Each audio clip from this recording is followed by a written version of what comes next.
एक बुजुर्ग आदमी हैरानी से देखता है कि अभी अभी जन्मा छोटा सा चिंपैंजी खुद अपने हाथों से दूध पी रहा था। लेकिन असली चौंकाने वाली बात तब हुई जब खाना खाते समय बूढ़े आदमी ने गलती से चाकू कांटा उल्टा पकड़ लिया और उस छोटे चिंपैंजी ने बहुत प्यार से उसका हाथ पकड़कर सही तरीके से पकड़ना सिखाया। यह देखकर बूढ़ा आदमी पूरी तरह स्तब्ध रह गया। उसे बिल्कुल अंदाजा नहीं था कि इस चिंपैंजी की असाधारण बुद्धि के पीछे वैज्ञानिक विल की बनाई हुई 112 नाम की दवा थी। विल एक बेहद प्रतिभाशाली वैज्ञानिक था। उसका दावा था कि उसकी बनाई हुई यह दवा अल्जाइमर जैसी खतरनाक बीमारी को हमेशा के लिए खत्म कर सकती है। अगर उसका प्रयोग सफल हो जाता तो कंपनी के निवेशकों को अरबों का फायदा हो सकता था। इसी उम्मीद में उन्होंने शहर के बाहर मौजूद विशाल रेडवुड जंगलों से कुछ चिंपैंजियों को पकड़वाया और उन पर प्रयोग शुरू कर दिए। कई महीनों तक दवा देने के बाद नंबर 9 नाम की एक मादा चिंपैंजी में हैरान कर देने वाला बदलाव दिखाई देने लगा। उसकी बुद्धि सामान्य जानवरों से कई गुना बढ़ चुकी थी। एक दिन विल ने अपनी आंखों से देखा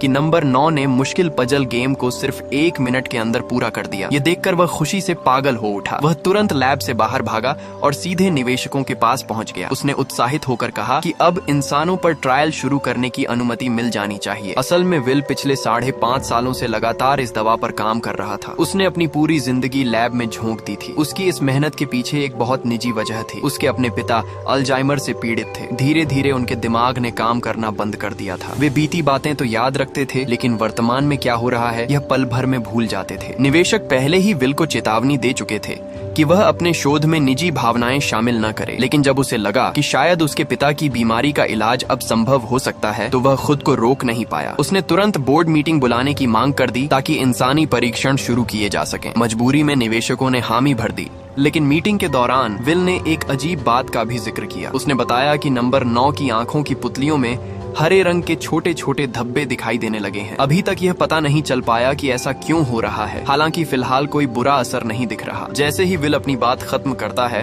अचानक पूरा माहौल बदल जाता है। नंबर 9 अचानक पागलों की तरह शीशा तोड़कर मीटिंग रूम में घुस आती है। लोग डर के मारे चीखने लगते हैं। इससे पहले कि विल कुछ समझ पाता, सिक्योरिटी गार्ड गोली मारकर नंबर 9 को वहीं खत्म कर देते हैं। उस एक पल में विल के 5 सालों की मेहनत मिट्टी में मिल जाती है। बोर्ड के सभी सदस्य गुस्से से आग बबूला हो जाते हैं। निवेशकों का प्रोजेक्ट से भरोसा उठ जाता है। वे फैसला करते हैं कि लैब के सारे चिंपैंजियों को मार दिया जाए और पूरे रिसर्च प्रोजेक्ट को हमेशा के लिए बंद कर दिया जाए। फ्रैंकलिन, जो लैब में जानवरों की देखभाल करता था, निवेशकों से हाथ जोड़कर विनती करता है। 5 सालों तक इन जानवरों के साथ रहते रहते वह उनसे भावनात्मक रूप से जुड़ चुका था। उसने महसूस किया था कि ये जानवर इंसानों की तरह प्यार और लगाव महसूस करते हैं, लेकिन निवेशकों को इन बातों से कोई फर्क नहीं पड़ता। उधर विल पर भी नौकरी से निकाले जाने का खतरा मंडरा रहा था। निवेशक उसे आखिरी मौका देते हैं, लेकिन शर्त रखते हैं कि उसे अपना पुराना शोध छोड़कर सब कुछ फिर से शुरू करना होगा। विल टूट चुका था। उसकी सारी मेहनत खत्म हो चुकी थी। वह मायूस होकर चिंपैंजियों के सेक्शन में पहुंचता है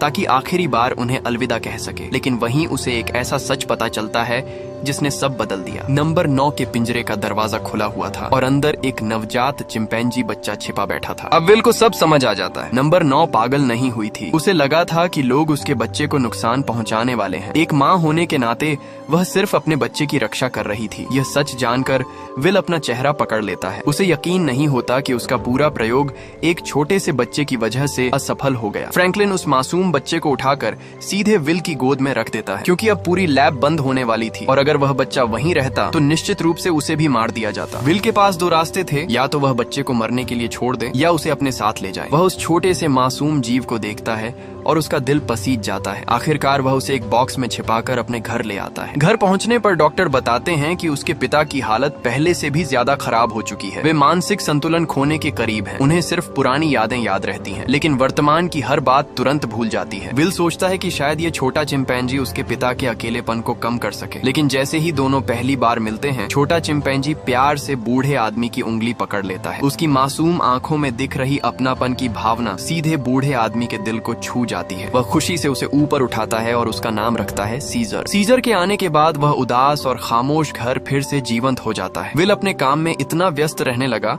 कि उसे सीजर की जिम्मेदारी अपने पिता को देनी पड़ी। हैरानी की बात यह थी कि उसके पिता सीजर की बहुत अच्छी देखभाल करने लगे। एक दिन दूध पिलाते समय बूढ़ा आदमी चौंक जाता है। कुछ ही दिनों का सीजर खुद बोतल पकड़कर दूध पी रहा था। उसकी बुद्धि किसी सामान्य जानवर जैसी बिल्कुल नहीं थी। तभी विल को सीजर की आंखों में भी वही हरे धब्बे दिखाई देते हैं। उसके दिमाग में एक खतरनाक लेकिन रोमांचक विचार आता है। शायद सीजर ने अपनी माँ के पेट में रहते हुए एक सवारा दवा को अपने शरीर में अवशोषित कर लिया था। धीरे धीरे 3 साल बीत जाते हैं। अब तक विल लगभग यकीन कर चुका था कि उसका अंदाजा सही था। सीजर सिर्फ इंसानों की तरह टॉयलेट इस्तेमाल नहीं करता था, बल्कि उसने आसान सांकेतिक भाषा भी सीख ली थी। विल ने घर की ऊपर वाली मंजिल को उसका कमरा बना दिया था। सीजर को सबसे ज्यादा पसंद थी उसकी खिड़की, जहाँ बैठकर वह घंटों बाहर की दुनिया को देखता रहता था। विल समय समय पर उसका इंटेलिजेंस टेस्ट भी करता था। नतीजे देखकर वह खुद दंग रह जाता। सीजर अपनी माँ से कहीं ज्यादा बुद्धिमान था, बल्कि अपनी उम्र के इंसानी बच्चों से भी आगे निकल चुका था। विल बेहद खुश था। वह चाहता था कि सीजर की मदद से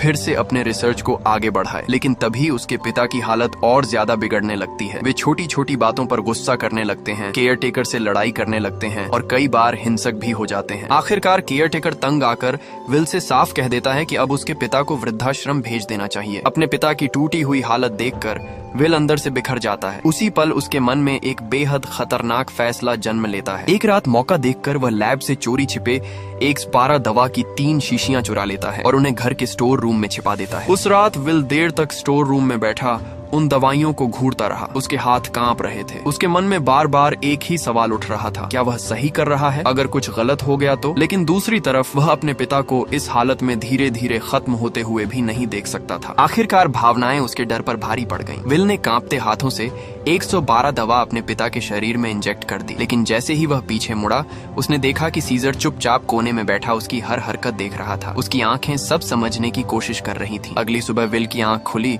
तो घर में अजीब सी शांति थी। उसके पिता कमरे में नहीं थे, लेकिन सबसे हैरानी की बात यह थी कि बिस्तर साफ सुथरा लगा हुआ था। तभी नीचे से पियानो की मधुर आवाज सुनाई दी। विल का दिल तेजी से धड़कने लगा। वह घबराहट और उम्मीद के बीच सीढ़ियां उतरकर नीचे पहुंचा और सामने जो दृश्य था उसे देखकर उसकी आंखें भर आईं। उसके पिता बिल्कुल सामान्य बैठे पियानो बजा रहे थे। उनकी आंखों में लंबे समय बाद होश और पहचान लौट आई थी। उन्होंने मुस्कुराकर सीधे विल की तरफ देखा और उसे तुरंत पहचान लिया। 112 दवा सचमुच काम कर चुकी थी। विल खुशी से पागल हो उठा। उसे लग रहा था जैसे उसने दुनिया जीत ली हो, लेकिन इस खुशी में उसने एक बेहद जरूरी बात पर ध्यान ही नहीं दिया। सीजर घर में नहीं था। अब सीजर धीरे धीरे बड़ा हो रहा था। उसके भीतर जिज्ञासा बढ़ती जा रही थी। वह पूरे दिन घर के अंदर कैद रहकर परेशान होने लगा था। अक्सर वह अपनी खिड़की से बाहर खेलते बच्चों को देखा करता और सोचता कि बाहर की दुनिया कैसी होगी। एक दिन मौका देखकर वह चुपचाप खिड़की से बाहर निकल गया। वह भागते भागते पड़ोसी के घर पहुंच गया, लेकिन जैसे ही पड़ोसी ने उसे देखा, वह डर और गुस्से से पागल हो गया। उसने बिना कुछ सोचे बेसबॉल बैट उठाया और सीजर पर हमला कर दिया। सीजर दर्द से चीख उठा। तभी विल वहां पहुंच गया और उसने किसी तरह उस आदमी को रोका, लेकिन पड़ोसी की आंखों में अब भी नफरत भरी हुई थी। उसके लिए सीजर सिर्फ एक जंगली जानवर था, जिसे इंसानों के बीच रहने का कोई हक नहीं था। घर लौटने के बाद सीजर उदास होकर बैठ गया। उसने अपने घायल पैर की तरफ इशारा करते हुए विल से शिकायत की। उसकी आंखों में दर्द और मासूमियत साफ झलक रही थी। विल का दिल टूट गया। वह सीजर को एक बेबी स्ट्रॉलर में छिपाकर चुपके से चिड़ियाघर ले गया। वहां उसकी मुलाकात पशु चिकित्सक कैरोलिन से हुई। जब कैरोलिन सीजर का इलाज कर रही थी, तभी उसे अचानक एहसास हुआ कि सीजर सांकेतिक भाषा समझता है, बल्कि खुद जवाब भी दे सकता है। यह देखकर वह हैरान रह गई। अच्छी बात यह थी कि सीजर की चोट ज्यादा गंभीर नहीं थी। सही देखभाल और एक्सरसाइज से वह जल्दी ठीक हो सकता था। इलाज के बाद कैरोलिन विल के घर भी गई। उसने देखा कि विल ने सीजर के लिए घर को बहुत प्यार से सजाया हुआ है। सीजर भी वहाँ खुश दिखता था, लेकिन फिर भी कैरोलिन ने गंभीर होकर विल को एक जरूरी बात समझाई। उसने कहा कि चिंपैंजी बहुत तेजी से बड़े होते हैं। अभी सीजर छोटा है, इसलिए घर में रह पा रहा है, लेकिन कुछ साल बाद यह जगह उसके लिए बहुत छोटी पड़ जाएगी। शायद जंगल ही उसकी असली दुनिया है। उस समय विल ने इस बात को ज्यादा गंभीरता से नहीं लिया। इसके बजाय उसने फैसला किया कि वह सीजर को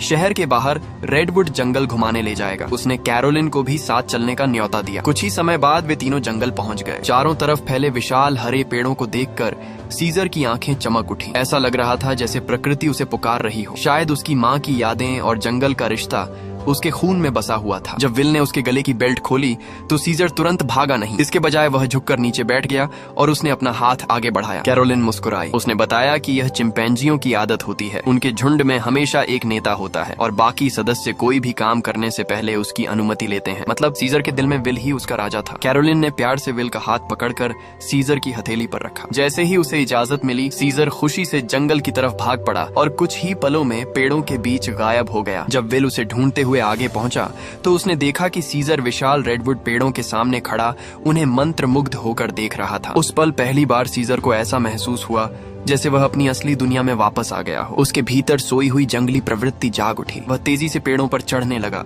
शाखा से शाखा पर झूलने लगा और पूरे जंगल में आजादी से दौड़ने लगा। समय बीतता गया। देखते ही देखते 5 साल गुजर गए। अब सीजर पूरी तरह जवान हो चुका था, लेकिन उसके भीतर एक अजीब संघर्ष शुरू हो गया था। वह इंसानों की तरह सोच सकता था, महसूस कर सकता था, लेकिन उसका शरीर एक चिंपैंजी का था। विल उससे बेहद प्यार करता था, लेकिन फिर भी सीजर के दिल में एक खालीपन था। वह समझ नहीं पा रहा था कि वह आखिर है क्या, इंसान या जानवर। और तभी एक दिन घर लौटते समय उसकी मुलाकात एक बेहद आक्रामक कुत्ते से हो जाती है। 120 IQ वाला चिंपैंजी अचानक देखता है कि थोड़ी दूर टहलाए जा रहे एक कुत्ते के गले में बिल्कुल उसी जैसा कॉलर बंधा हुआ है जैसा उसके गले में है। उसी पल उसे एहसास होता है कि इंसानों की नजर में शायद उसके और उस कुत्ते में कोई फर्क नहीं है। विल उसकी उदास आंखें देखकर पूछता है कि क्या हुआ। तब सीजर हिम्मत जुटाकर इशारों में पूछता है, क्या मैं भी सिर्फ एक पालतू जानवर हूँ? विल धीरे से सिर हिलाकर कहता है कि मेरे लिए तुम मेरे बेटे जैसे हो। लेकिन सीजर समझ रहा था कि दोनों एक जैसे नहीं हैं। उनके शरीर, उनकी प्रजाति सब अलग हैं। यही फर्क उसके अंदर गहरी उलझन पैदा कर रहा था। उसे लगने लगा कि कहीं न कहीं उसके असली माता पिता और उसका अपना परिवार भी होगा। वह इंसानों की दुनिया में छिपकर जीने के लिए पैदा नहीं हुआ। विल उसे रिसर्च लैब में ले जाता है और उस इमारत की ओर इशारा करके बताता है कि उसकी माँ वहीं एक प्रयोग का हिस्सा थी। उसी ने सीजर को जन्म दिया था, लेकिन जन्म के बाद उसकी मौत हो गई। ये सुनते ही सीजर एक पल के लिए उस इमारत को देखता है और फिर तुरंत आंखें बंद कर लेता है। सच इतना कठोर था कि वह उसे स्वीकार ही नहीं कर पा रहा था। उधर लैब का मालिक भी यह जानकर हैरान था कि सीजर दरअसल एक एक्सपेरिमेंट का परिणाम है। उससे भी ज्यादा चौंकाने वाली बात यह थी कि विल इतने सालों से गुप्त रूप से 112 नाम की दवा पर काम कर रहा था। उसने बिना अनुमति के वही दवा अपने पिता पर भी इस्तेमाल कर दी थी। जब उससे पूछा गया कि आगे सीजर का क्या होगा, तो विल ने बिना सोचे कहा कि 112 सफल रही है। सीजर और उसके पिता दोनों उसके साथ रह सकते हैं और यही सबसे अच्छा अंत है। लेकिन जल्द ही उसे अपने फैसले की कीमत समझ आने लगी। एक दिन खाने की मेज पर सीजर जब उसके पिता के हाथ में उल्टा पकड़ा हुआ कांटा सीधा करता है, तब विल को एहसास होता है कि उसके पिता की अल्जाइमर बीमारी वापस लौट रही है। 112 दवा का असर खत्म होने लगा था। उनके शरीर में ऐसी एंटीबॉडी बनने लगी थी जो दवा को बेअसर कर रही थी। उनके पिता की हालत तेजी से बिगड़ने लगी। एक दिन मौका देखकर वह घर से बाहर निकल जाते हैं और पड़ोसी की कार में जाकर बैठ जाते हैं। फिर बिना सोचे कार स्टार्ट कर देते हैं। पड़ोसी गुस्से में आकर उनसे बहस करने लगता है और बार बार उन्हें धक्का देता है। तभी यह दृश्य सीजर देख लेता है। उसे लगता है कि उसके दादाजी को नुकसान पहुंचाया जा रहा है। अचानक उसका गुस्सा फूट पड़ता है। वह दौड़कर पड़ोसी पर हमला कर देता है और उसे जमीन पर गिरा देता है। पड़ोसी किसी तरह बचकर भागने की कोशिश करता है, लेकिन सीजर उसे सड़क तक पीछा करके पकड़ लेता है। उसके अंदर का जंगली गुस्सा पूरी तरह बाहर आ चुका था। वह अपने दांत दिखाकर पड़ोसी की उंगली तक काट लेता है। तभी पड़ोसी की बेटी जोर से चीखती है। उसकी आवाज सुनकर सीजर जैसे होश में आता है। वह डर और उलझन में भागकर अपने दादाजी से लिपट जाता है। उसे खुद समझ नहीं आ रहा था कि उसके अंदर इतना गुस्सा कहां से आया, लेकिन जब उसने आसपास खड़े लोगों की डरी हुई निगाहें और पीछे हटते कदम देखे, तब पहली बार उसे असली डर महसूस हुआ। उसे समझ आ गया कि इंसानों की नजर में वह चाहे कितना भी समझदार क्यों न हो, आखिर एक जंगली जानवर ही है। जब विल वहां पहुंचता है, तब तक बहुत देर हो चुकी होती है। सरकार के लोग सीजर को पकड़कर एनिमल शेल्टर ले जा चुके थे। मजबूर होकर विल खुद उसे वहां छोड़ने जाता है। शुरुआत में वह जगह ठीक लगती है। बाहर हरियाली थी, जंगल जैसा माहौल था, इसलिए सीजर कुछ देर खुश भी हो जाता है। विल को भी थोड़ी राहत मिलती है। लेकिन फिर सीजर को पता चलता है कि सामने दिखाई देने वाला खूबसूरत जंगल असल में सिर्फ दीवार पर बनी एक नकली पेंटिंग है। उसी पल उसे समझ आता है कि वह कैद हो चुका है। वह पागलों की तरह दरवाजे पीटने लगता है और विल से उसे बाहर ले जाने की गुहार करता है, मगर विल कुछ नहीं कर पाता। जैसे ही विल वहां से जाता है, अभी तक अच्छा बनने वाला, देखभाल करने वाला आदमी अपना असली चेहरा दिखा देता है। वह चालाकी से सीजर को पिंजरे के अंदर बंद कर देता है। तब सीजर को पता चलता है कि वहाँ सैकड़ों बंदरों को छोटे छोटे पिंजरों में कैद करके रखा गया है। उन्हें बाहर निकलने तक की इजाजत नहीं है। आसपास बंदरों की चीखें और पागलपन देखकर सीजर पूरी तरह टूट जाता है। उसके लिए वह जगह किसी नरक से कम नहीं थी। इधर विल के पिता की हालत और ज्यादा खराब हो रही थी। उनके शरीर की एंटीबॉडी 112 दवा को पूरी तरह खत्म कर रही थी। अगर उन्हें बचाना था तो विल को इस दवा का और ताकतवर संस्करण बनाना ही पड़ता। अगले दिन वह निवेशकों से मिलता है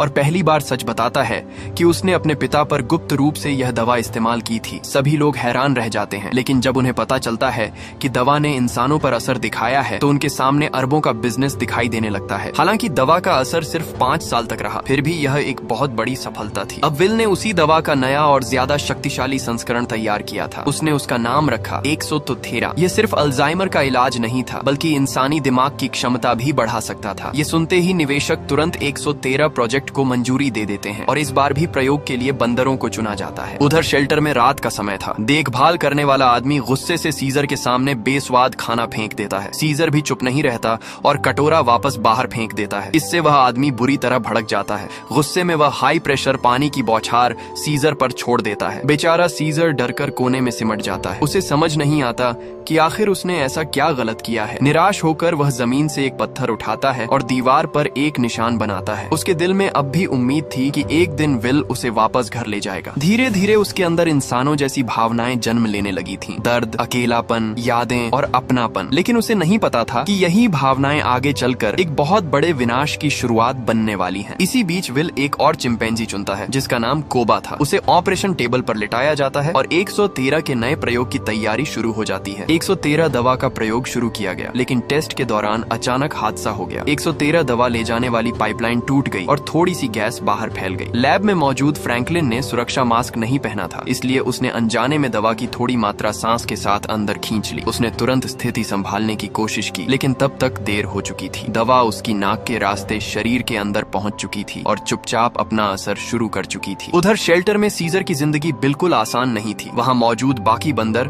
उसे अपना नहीं मानते थे। जब उन्होंने उसे इंसानों जैसे कपड़ों में देखा तो उनकी आंखों में नफरत और अजनबीपन साफ दिखाई दिया। सीजर ने दोस्ती करने के लिए इंसानों की तरह हाथ बढ़ाया, लेकिन सामने वाले बंदर ने उसका हाथ झटक दिया और उसके कपड़े फाड़ डाले। कुछ ही सेकंड में बाकी बंदर भी उस पर टूट पड़े। सीजर जान बचाकर भागता हुआ पेड़ के ऊपर चढ़ गया, लेकिन वहाँ भी उसे नहीं छोड़ा गया। दूसरे बंदरों ने उसे नीचे गिरा दिया और बेरहमी से पीटना शुरू कर दिया। तभी शेल्टर का कर्मचारी वहाँ पहुंचा और बंदरों पर बंदूक से शॉक मारकर उन्हें अलग किया। तब जाकर लड़ाई रुकी। लेकिन यही सीजर की सबसे बड़ी त्रासदी थी। वह न पूरी तरह इंसानों जैसा था, न पूरी तरह जानवरों जैसा। उसकी बुद्धि इंसानों जैसी थी, लेकिन शरीर एक बंदर का था। इस दुनिया में उसकी अपनी कोई जगह नहीं थी। इंसान उसे जानवर समझते थे और बंदर उसे अपना नहीं मानते थे। इसी उलझन के बीच एक दिन सर्कस से लाया गया एक बूढ़ा लाल बालों वाला औरंगुटान चुपके से उससे इशारों की भाषा में बात करता है। वह सीजर को बताता है कि इस जगह का एक नियम है, इंसानों के सामने बंदर हमेशा कमजोर हैं। वे कभी इंसानों को हरा नहीं सकते, इसलिए उन्हें या तो गुलाम बनकर रहना पड़ता है या फिर प्रयोगशाला के जानवर बनकर। कुछ समय बाद विल उससे मिलने आता है। उसे देखते ही सीजर की आंखों में फिर उम्मीद चमक उठती है। वह इशारों में पूछता है, हम घर कब जाएंगे? सीजर की हालत देखकर विल का दिल टूट जाता है। वह तुरंत उसका कॉलर खोलकर उसे वहाँ से ले जाने की कोशिश करता है, लेकिन तभी शेल्टर का मैनेजर बीच में आ जाता है। वह साफ कह देता है कि सरकार की अनुमति के बिना सीजर कहीं नहीं जा सकता। विल मजबूर होकर पीछे हट जाता है। वह चाहकर भी सीजर को नहीं बचा पाता और शायद यही वह पल था जब सीजर के अंदर बची हुई आखिरी उम्मीद भी खत्म हो गई। उस रात वह दीवार पर बनाया हुआ अपना निशान मिटा देता है। अब वह विल का इंतजार नहीं करना चाहता था। उसने फैसला कर लिया था कि अगर उसे आजादी चाहिए तो उसे खुद ही रास्ता बनाना होगा। यहीं से सीजर के अंदर एक नए नेता का जन्म शुरू होता है। अब वह चुपचाप शेल्टर का हर कोना देखने लगा। वह पहरेदारों की आदतें समझने लगा, दरवाजों का समय याद रखने लगा और भागने के रास्तों के बारे में सोचने लगा। वह अब सिर्फ एक कैदी नहीं था, बल्कि योजना बनाने वाला दिमाग बन चुका था। लेकिन शेल्टर का कर्मचारी इन सब बातों से अनजान था। वह अपनी क्रूरता में ही डूबा हुआ था। एक दिन वह अपने दोस्तों को वहाँ बंद बंदरों का तमाशा दिखाने लाया। मजे लेने के लिए उसने इलेक्ट्रिक रॉड उठाई और पिंजरे पर मार दी। तेज चिंगारी निकली और सारे बंदर डर कर चीखने लगे। उनकी हालत देखकर वह जोर जोर से हंसने लगा, जैसे यह सब उसके लिए कोई खेल हो। लेकिन जब उसने पीछे मुड़कर देखा तो उसके साथ आई 2 लड़कियां उसे घृणा भरी नजरों से देख रही थीं, क्योंकि कोई भी इंसान इतना निर्दयी व्यवहार देखकर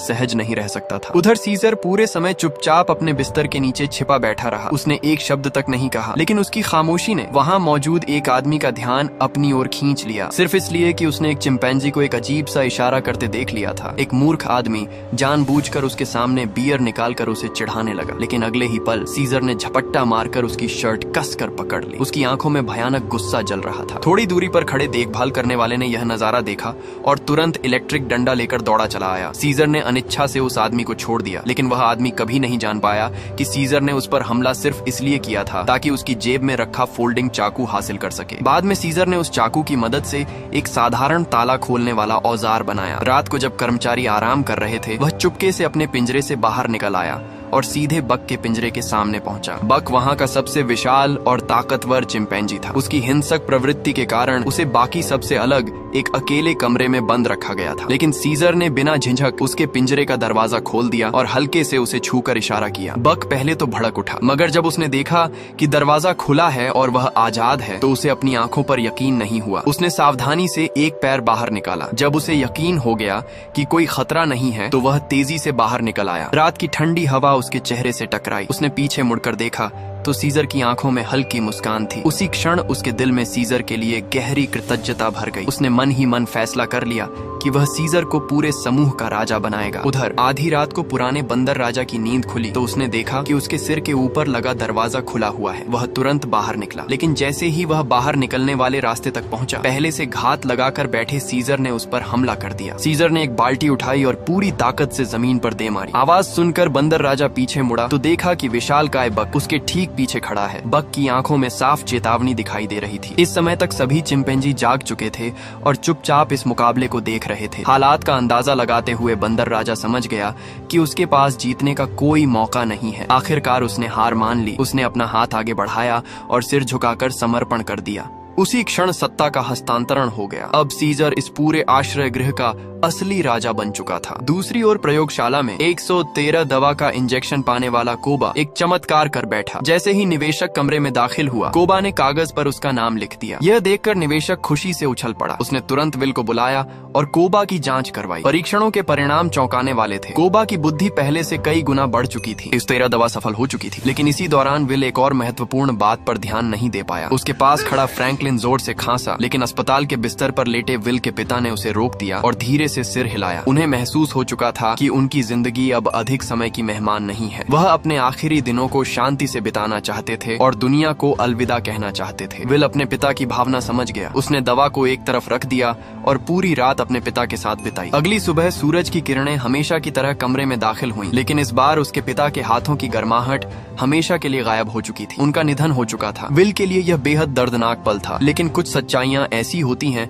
जिन्हें इंसान चाहकर भी बदल नहीं सकता। आखिरकार उसे अपने पिता को जाने देना पड़ा। कैरोलिन के सांत्वना देने के बाद उसने खुद को संभाल लिया, लेकिन जब वह वापस प्रयोगशाला पहुंचा तो उसे एक और झटका मिला। उसे बताया गया कि निवेशक ने 113 परियोजना को अपने नियंत्रण में ले लिया है और जल्द ही इस दवा का बड़े पैमाने पर उत्पादन शुरू किया जाएगा। विल ने बार बार चेतावनी दी कि दवा का प्रभाव अभी पूरी तरह स्थिर नहीं है और इसमें खतरे हो सकते हैं, लेकिन निवेशक ने उसकी एक नहीं सुनी। आखिरकार विल को नौकरी से निकाल दिया गया। अब उसके पास कुछ भी नहीं बचा था। उसके पिता मर चुके थे, उसकी नौकरी चली गई थी और उसकी पूरी दुनिया में सिर्फ सीजर ही बचा था। अपनी सारी बचत लेकर वह आश्रय गृह के प्रबंधक के पास पहुंचा। उसने नोटों से भरा एक लिफाफा मेज पर पटक दिया। प्रबंधक ने कुछ नहीं कहा। उसने बस एक अखबार उठाकर उस लिफाफे को ढक दिया। यह उसके मौन समर्थन का संकेत था। इसके बाद विल सीधे सीजर के पास पहुंचा। उसने उसे लगातार पुकारा, उसे घर चलने के लिए मनाने की कोशिश की। काफी देर बाद सीजर ने हलचल की, लेकिन उसने विल की ओर नहीं देखा। उसकी नजरें उसके पीछे खड़े बाकी चिंपैंजियों पर टिकी थीं। उसे उनकी इच्छाएं दिखाई दे रही थीं, उनके सपने दिखाई दे रहे थे, उनकी उम्मीदें दिखाई दे रही थीं। उसी पल सीजर को एहसास हुआ कि उसके अपने समूह को उसकी ज्यादा जरूरत है। उसने धीरे से पिंजरे का दरवाजा खुद ही बंद कर दिया। ये सिर्फ विल को ठुकराना नहीं था, बल्कि इंसानी दुनिया से अपने रिश्ते को हमेशा के लिए तोड़ देना था। वह जानता था कि वह आखिरकार एक चिंपैंजी है। इंसानों की दुनिया में उसकी कोई जगह नहीं है। वह दोबारा अपमान और तिरस्कार सहना नहीं चाहता था। उसने फैसला कर लिया कि वह अपने पूरे समूह को लेकर रेडवुड के जंगलों में लौटेगा और वहाँ एक नई दुनिया बसाएगा। उसी रात उसने कर्मचारियों के बिस्कुट चुरा लिए और पुराने बंदर राजा से उन्हें एक एक करके सभी चिंपैंजियों में बंटवाया। वह सबको एक संदेश दे रहा था, अगर मेरे साथ रहोगे तो कभी भूखे नहीं रहोगे। धीरे धीरे उसकी स्थिति और मजबूत होती चली गई। लेकिन एक दिन लाल बालों वाला एक चिंपैंजी उसके पास आकर बैठ गया। उसके मुंह में एक लकड़ी फंसी हुई थी। उसने इशारों में पूछा, तुम ये सब क्यों कर रहे हो? सीजर ने लकड़ी को बीच से तोड़ दिया और सांकेतिक भाषा में जवाब दिया, अभी हम बहुत कमजोर हैं। अगर हमें जीवित रहना है तो हमें एकजुट होना होगा। सिर्फ एकता ही हमें हर खतरे का सामना करने की ताकत दे सकती है। लेकिन लाल बालों वाले चिंपैंजी ने अपनी तरफ इशारा करते हुए सिर पर उंगली रखी। उसका मतलब था, हम तुम्हारी तरह नहीं है। ज्यादातर चिंपैंजी इतने बुद्धिमान नहीं है। ये सुनकर सीजर के दिमाग में अचानक एक विचार आया। उसने चुपके से मुख्य द्वार का पासवर्ड याद कर लिया और आधी रात को आश्रय गृह से बाहर निकल गया। दूर शहर की रोशनियां चमक रही थी। मौका मिलते ही वह भागकर अपने पुराने घर पहुंचा और फ्रिज में रखी 130 दवा ढूंढ निकाली। उसे समझ आ गया था कि अब चिंपैंजियों का युग शुरू होने वाला है। उसी रात उसने 113 दवा की कई शीशियां पिंजरों में फेंक दी। शीशियों से निकलने वाला धुआं पूरे क्षेत्र में फैल गया। अगली सुबह तक लगभग सभी चिंपैंजियों की बुद्धि सीजर के बराबर पहुंच चुकी थी। जब प्रबंधक काम पर आया तो सामने का दृश्य देखकर उसकी सांसें थम गईं। सीजर ने सभी को बुनियादी सांकेतिक भाषा सिखा दी थी। अब उनके पास अपनी खुद की भाषा थी। उसी क्षण एक नई सभ्यता का जन्म हो चुका था, लेकिन उसी के साथ एक बड़ा संकट भी आकार ले रहा था। उस रात जब कर्मचारी हमेशा की तरह सभी चिंपैंजियों को वापस पिंजरों में भेजने लगे तो सीजर ने कुछ ऐसा किया जो उसने पहले कभी नहीं किया था। वह अकेला गतिविधि क्षेत्र के बीचों बीच खड़ा रहा। उसकी आंखें कर्मचारी पर इस तरह टिकी थीं जैसे कोई तेज धार वाला चाकू। उसकी नजरें साफ बता रही थीं कि अब वह पहले वाला आज्ञाकारी सीजर नहीं रहा। आगे क्या होने वाला था इसकी कल्पना मात्र से ही इंसानों और चिंपैंजियों के बीच आने वाले टकराव की आहट सुनाई देने लगी। अगर उस पल सीजर के दिल की बात को एक ही वाक्य में कहा जाए तो वह शायद यही होती, हाँ मैं तुमसे नफरत करता हूँ तो क्या कर लोगे। देखभाल करने वाला गुस्से से पागल हो उठा। उसने अपना इलेक्ट्रिक डंडा उठाया और पूरी ताकत से सीजर की ओर वार कर दिया। ये वही हथियार था जिसके भरोसे वह हमेशा जानवरों को काबू में रखता था, लेकिन इस बार उसकी चाल काम नहीं आई। सीजर ने तुरंत पलटवार किया। उसने बिजली वाले डंडे को रोक लिया और कर्मचारी की कलाई को इतनी मजबूती से पकड़ लिया कि वह छूट ही नहीं सका। फिर कुछ ऐसा हुआ जिसने वहां मौजूद हर इंसान को स्तब्ध कर दिया। जिस सीजर को इंसान हमेशा एक जानवर समझते आए थे, उसने पहली बार इंसानी भाषा में बोलना शुरू कर दिया। उसे एक शब्द ने मानो पूरी दुनिया बदल दी। अब वह सिर्फ एक चिंपैंजी नहीं था, वह खड़ा हो चुका था। उसने अपने ऊपर थोपी गई हीनता, अपमान और गुलामी को पीछे छोड़ दिया था और उसी क्षण उसने अपने हाथों से उस व्यवस्था को चुनौती दे दी जिसने हमेशा उसकी जाति को दबा कर रखा था। बाकी सभी चिंपैंजी उत्साह से भर उठे। उनके सामने उनका राजा खड़ा था, वह नेता जो उन्हें आजादी की राह दिखा रहा था। सीजर ने हथियार को ऊंचा उठाया और वर्षों से अपने भीतर जमा गुस्से को खुलकर बाहर निकाल दिया। चारों तरफ चिंपैंजियों की गर्जनाएं गूंजने लगी। इसके बाद उसने घायल कर्मचारी को एक तरफ फेंक दिया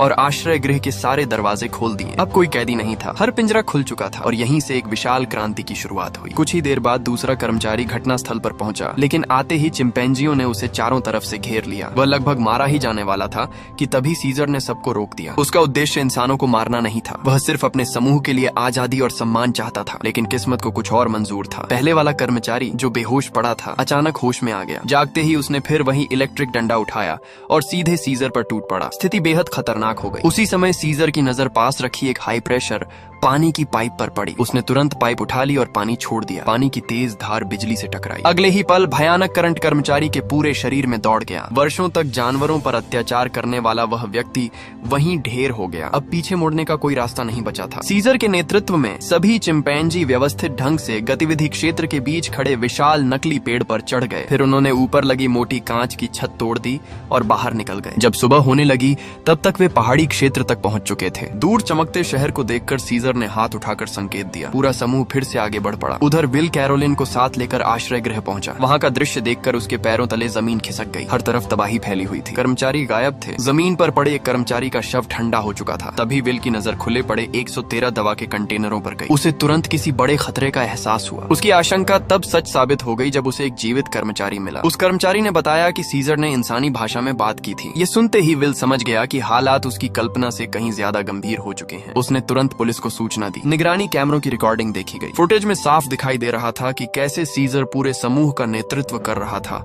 और कैसे विद्रोह शुरू हुआ। विल ने अनुमान लगाया कि सीजर शायद अपने साथियों को पुराने प्रयोगात्मक केंद्र की ओर ले गया होगा। वहां कभी उसकी मां को रखा गया था और सीजर उस जगह के बारे में जानता था। इसी दौरान निवेशक भी प्रयोगशाला पहुंच चुका था। तभी उसे एक और भयावह खबर मिली। कुछ समय पहले गलती से 113 दवा को सांसों के साथ अंदर लेने वाला फ्रैंकलिन एक होटल के कमरे में मृत पाया गया था। अब वैज्ञानिकों को सच्चाई समझ आने लगी। 113 दवा चिंपैंजियों की बुद्धि बढ़ाती थी, लेकिन इंसानों के लिए वह एक घातक जहर साबित हो रही थी। प्रयोगशाला में मौजूद बाकी चिंपैंजियों को भी आजाद कर दिया गया। वे इमारतों से निकलकर शहर की ओर दौड़ पड़े। अब ये सिर्फ कुछ जानवरों का भागना नहीं था, यह एक वास्तविक पशु क्रांति बन चुकी थी। असंख्य चिंपैंजी इमारतों पर चढ़ने लगे। वे ऊंची जगहों का फायदा उठाकर इंसानों का सामना कर रहे थे। सीजर की अगुवाई में उन्होंने लोहे की रेलिंगों को हथियारों की तरह इस्तेमाल किया, अपने कैद साथियों को मुक्त कराया और रेडवुड के जंगलों की दिशा में बढ़ने लगे। जब पुलिस की गाड़ियां रास्ता रोककर खड़ी हुई तब भी उन्होंने रास्ता निकालने के लिए उपलब्ध चीजों का उपयोग करना सीख लिया। युद्ध के दौरान उनकी बुद्धि लगातार विकसित हो रही थी। वे हर मिनट और अधिक संगठित तथा खतरनाक बनते जा रहे थे। करीब आधे दिन बाद पूरा समूह विशाल पुल तक पहुंच गया। यह दृश्य किसी चमत्कार से कम नहीं था। पुल के दूसरे छोर पर पुलिस ने पहले से बैरिकेड लगा रखे थे। वे किसी भी कीमत पर उन्हें रोकना चाहते थे, लेकिन सीजर ने दूर चमकती पुलिस लाइटों को देखते ही स्थिति समझ ली। उसने तुरंत रणनीति बनाई। एक दल पुल के ऊपर लगे विशाल केबलों पर चढ़ गया, दूसरा दल पुल के नीचे छिप गया, जबकि सीजर बाकी चिंपैंजियों के साथ पुल पर ही रुका रहा। वे पुलिस का ध्यान भटकाने वाले चारे की तरह काम कर रहे थे। घना कोहरा फैल चुका था, उसके बीच से चिंपैंजियों की गरज सुनाई दे रही थी। पुलिस पूरी तरह सतर्क थी, लेकिन उन्हें कुछ दिखाई नहीं दे रहा था। तभी सीजर ने बक को आगे बढ़ने का संकेत दिया। बक और कई ताकतवर चिंपैंजियों ने मिलकर पुल पर खड़ी एक विशाल बस को धक्का देना शुरू किया। पुलिस ने कभी सपने में भी नहीं सोचा था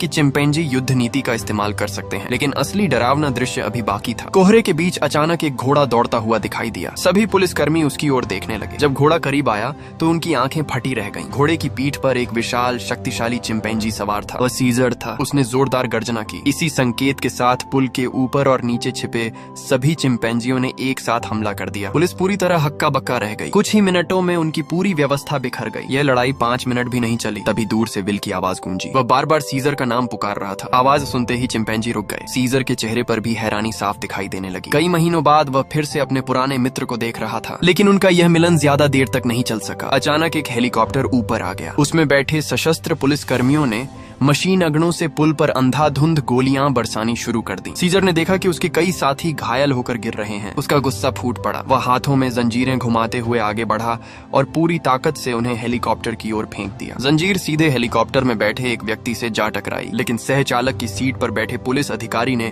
तुरंत पिस्तौल निकाल ली और सीजर पर निशाना साध दिया। उसी समय बक ने यह सब देख लिया। जिस सीजर ने उसे आजादी दी थी, जिसकी वजह से उसे नया जीवन मिला था, वह खतरे में था। बक बिना एक पल गंवाए आगे कूद पड़ा। उसने सीधे हेलीकॉप्टर पर हमला कर दिया। टक्कर इतनी जबरदस्त थी कि हेलीकॉप्टर का संतुलन बिगड़ गया। वह हवा में घूमता हुआ पुल के किनारे जा गिरा। कुछ ही सेकंड बाद एक भीषण विस्फोट हुआ। धुएं और आग के बीच सीजर दौड़ता हुआ पहुंचा। उसने पूरी ताकत लगाकर बक को खींचकर बाहर निकाला, लेकिन बहुत देर हो चुकी थी। बक का शरीर गंभीर रूप से घायल हो चुका था। अपनी आखिरी सांसें लेते हुए उसने सीजर की ओर देखा, फिर हमेशा के लिए उसकी आंखें बंद हो गईं। बक मर चुका था और उसकी मृत्यु ने सीजर को भीतर तक बदल दिया। उसे आखिरकार समझ आ गया कि इंसानों पर दिखाई गई दया का कोई मूल्य नहीं है। उसने उन्हें बार बार छोड़ा था, उनकी जान बचाई थी, लेकिन बदले में उसे सिर्फ गोलियां मिली थी। जब उसने अपने साथियों को एक एक करके मरते देखा तो उसके भीतर बची हुई करुणा भी टूटने लगी। एक राजा के रूप में उसने अपने दुख और गुस्से को भीतर समेट लिया। उसने अपनी मुट्ठियां कस ली। उसकी आंखों में अब पहले वाली नरमी नहीं थी। पुल पर घायल पड़े इंसानों की ओर उसने आखिरी बार देखा, फिर बिना कुछ कहे मुड़ गया। उसी समय कोबा सामने आया। प्रयोगशाला से भागकर आया यह चिंपैंजी इंसानों के प्रति गहरी नफरत रखता था। उसने बिना किसी हिचकिचाहट के क्षतिग्रस्त हेलीकॉप्टर को एक जोरदार लात मारी। हेलीकॉप्टर पुल से नीचे जा गिरा। उसमें बचे इंसान समुद्र की गहराइयों में समा गए। उनके डूबते ही कोबा के चेहरे पर संतोष भरी मुस्कान उभर आई और इसी के साथ वह संघर्ष एक नए युग की शुरुआत में बदल गया। ये क्रांति आखिरकार सफल हो चुकी थी। चिंपैंजियों ने वह हासिल कर लिया था जिसके लिए वे लड़ रहे थे। वे आजाद हो चुके थे और अंततः रेडवुड के विशाल जंगलों में पहुंच गए थे, जहां वे बिना किसी कैद और डर के अपना नया जीवन शुरू कर सकते थे। लेकिन दूसरी ओर विल अभी हार मानने को तैयार नहीं था। जब उसने देखा कि सीजर अपने पूरे समूह के साथ जंगल की ओर बढ़ गया है, तो वह अचानक एक पुलिस गाड़ी में बैठ गया और उनके पीछे निकल पड़ा। रास्ते भर उसके मन में एक ही बात घूम रही थी। अब उसे समझ आ चुका था कि आज जो कुछ भी हुआ उसकी शुरुआत उसी दिन हो गई थी जब उसने सीजर को अपने से दूर जाने दिया था। शायद अगर वह उस समय उसे वापस घर ले आता तो हालात इतने नहीं बिगड़ते। वह लगातार सीजर का नाम पुकारता हुआ जंगल के भीतर बढ़ता गया। उसे उम्मीद थी कि शायद सीजर उसकी बात सुन ले और उसके साथ वापस चलने को तैयार हो जाए, लेकिन तभी अचानक कोबा सामने आ गया। उसकी आंखों में इंसानों के लिए वही पुरानी नफरत जल रही थी। वह बिजली की तरह विल पर झपटा और उसे जमीन पर गिरा दिया। अपने नुकीले दांत दिखाते हुए